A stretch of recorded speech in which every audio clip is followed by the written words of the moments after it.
I always say, if you have to lie, then you're already wrong. If someone could just say 7 lies that Israel is perpetuating, then by golly, I think I'll change my position.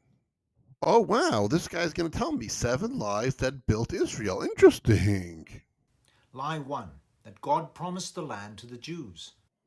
Well, that's not a lie. It's well documented in many, many sources. 3 major religions state that. So I don't know how you're going to say it's a lie. You may not believe it because you may not be religious. That's a religious claim, not a legal one.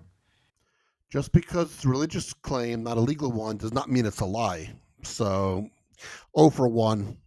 Lie 2, the Jews were exiled 2,000 years ago. There's no solid evidence of a mass expulsion. Yes, there is. Josephus. The Romans have the records. It's well documented in every history book. Everyone knows that Rome sacked Judea. 97,000 slaves were taken to Rome. Almost 1 million people were put to the sword. What would you call that? 0 for 2. Lie 3, that Ashkenazi, Sephardi, and Mizrahi Jews are direct descendants of the ancient Israelites. How is that a lie? It's true. I could trace my ancestors back. I could trace them all the way back to Israel, where they went through Europe back to Rome, taken over as slaves. It's well documented in history, especially Mizrahi Jews. I mean, they didn't even go far.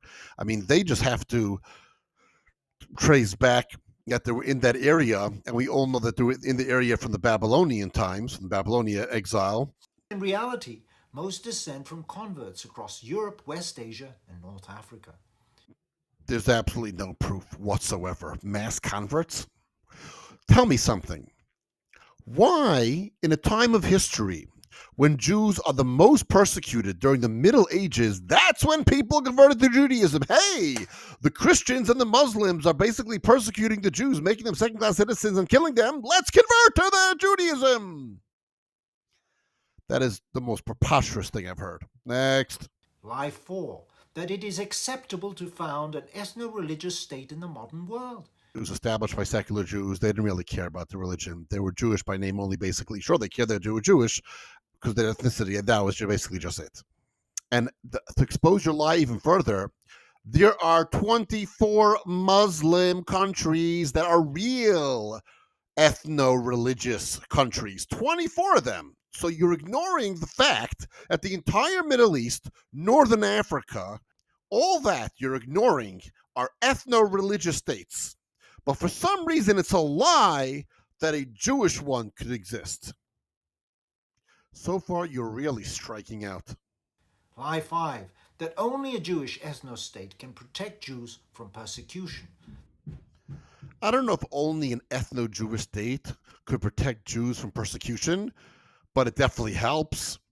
I mean, you see what's going on, anti Semitism rising in the entire world. There definitely will not be a situation where the world can easily, as it was before, persecute Jews in pogroms, in blood libels, in holocausts, and all that stuff, because now we have an army behind us. So, yes, that is true.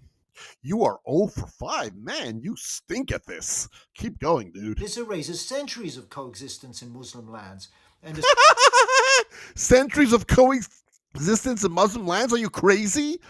Jews were forced to convert, were considered second class citizens, and yes, under certain caliphates, were heavily persecuted. And not only that, they also were expelled from the land. Where are the Jews in all the Arab countries now? There are no more Jews in the Arab countries. There were 750,000 Jews in 1948 in Arab countries. Where are they now? Oh my gosh, this guy is crazy. Lie 6, that displacing native Palestinians to create that state is somehow justified. First of all, Jews were also Palestinians because Palestine was just territory. So there were Jewish Palestinians, there were Christian Palestinians, and there were Arab Palestinians. So which Palestinians are you referring to? Because the Jews didn't displace anyone. We go back to 1947, the day after the UN made its resolution.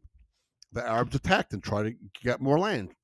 Then in 1948, when the British finally left and the Jews declared independence, 5 Arab countries entered the area.